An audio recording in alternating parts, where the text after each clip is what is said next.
Steve Andrews is giving a voice to the voiceless and taking the powerful to task. Now, a Target 8 investigation.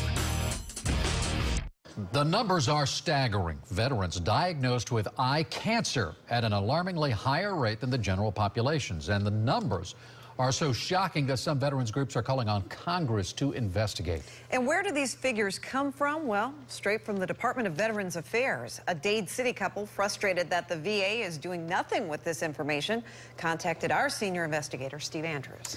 Yeah, you know, these folks want to know why a rare eye cancer is so prevalent among veterans. Now, according to statistics that I've seen, veterans were diagnosed with this disease at a rate nearly 17 times higher than the general population. Numbers suggest it's time to take a look at all illnesses caused by Agent Orange and other toxins.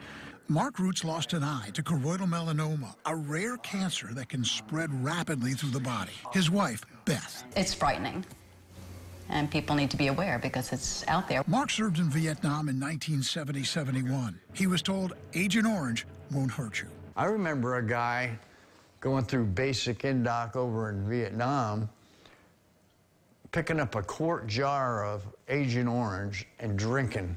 Now we know Agent Orange causes several types of cancer. About 1,900 people in the U.S. are diagnosed each year with choroidal melanoma. It's rare in the general population. Based on those numbers, the disease should only show up in about 126 veterans per year. But look at the VA's own numbers. From 2008 to 2010, thousands of cases diagnosed each year. They're going way up into the 2000s at the VA facilities, and how is that even possible? What I know is it's not rare for veterans, for Vietnam veterans.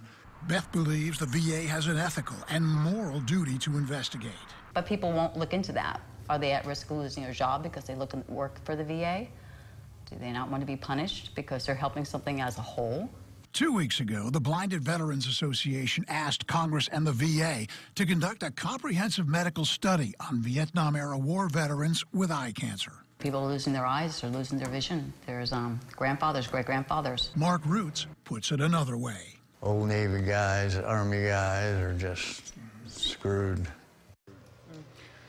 Since 2010, the numbers diagnosed have dropped each year. Now, Beth attributes that to the fact that as each year passes, we lose more and more Vietnam veterans. I'm going to reach out to the congressional delegation on this to find out if they're aware of these numbers. They're staggering. And to see if they'll even investigate and admit anything if they do. All right. Thank you, Steve. Sure. And if you have a problem you'd like Steve to investigate, the Target 8 helpline is 1-800-338-0808.